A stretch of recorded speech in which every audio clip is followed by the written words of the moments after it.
Katika tambara la leo ninakuletea hii hapa story. Mwigizaji maarufu wa video za ngono Lana Rhoades ameomba video zake zifutwe na watu waache kuangalia video hizo. Hii ni baada ya yeye kuacha kujihusisha na uigizaji huo baada ya yeye mwenyewe kuokoka. Watu wengi wanaogopa kuchukua hatua na kubadilisha maisha yao kwa sababu wanahangaika sana na mawazo ya watu wengine kuhusu wao, badala ya kujifunza jinsi ya kuleta mabadiliko ya kweli katika maisha yao. Wanachagua kufanya kazi kwa bidii kama ambavyo kila mtu anavyofanya. Lakini ukweli ni huu: kama kufanya kazi kwa bidii pekee yake kungetosha kuleta mafanikio na utajiri, basi kila mtu anayefanya kazi saa 8 kwa siku angekuwa tuna mamilioni ya watu sana, kuna sababu maalum kwa nini kati ya watu milioni 330 nchini Marekani ni mabilionea na watu 788 tu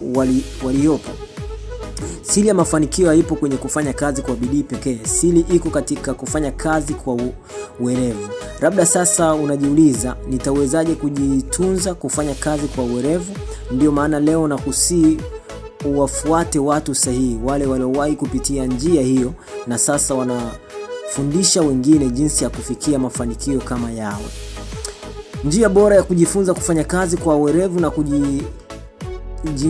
kujijengea maisha bora ya baadaye ni kwa kujifunza kutoka kwa wale waliokwisha fanikiwa. Hayo ndio yalikuwa maneno ya huyu mwigizaji ambaye anafahamika kwa kucheza video za utupu. Au vipi?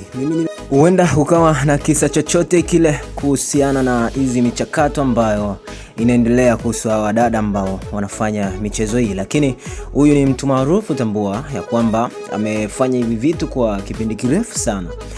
Masuala ya kujiuza na kupata pesa. Sasa ukifuatilia mazungumzo yake, anadai kwamba ukihitaji kufanikiwa unabidi watafute watu ambao wamepitia situation fulani hivi.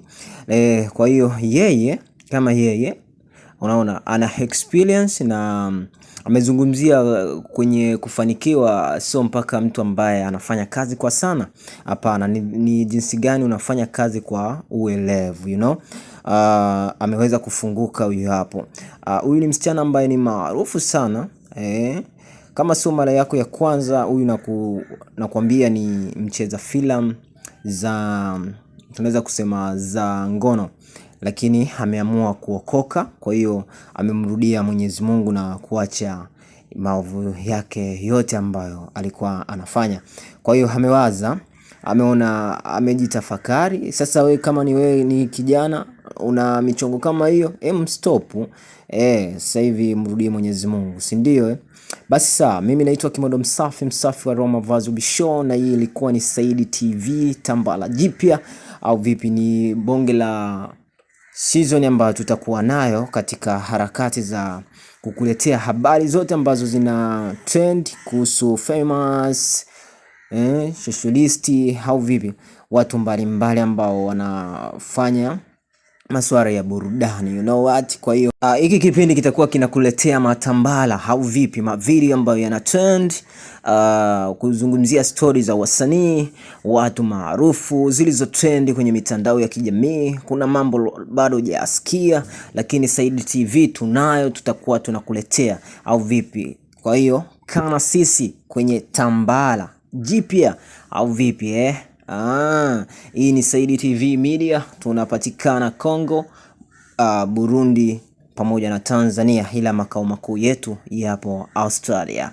Mimi sina la ziada kwa tambala hili la leo, au vipi? Tuendelee kusubscribe, kulike na kucomment ili uwe wa kwanza kupata habari mpya pale ambapo tunakuwekea habari mpya, au vipi?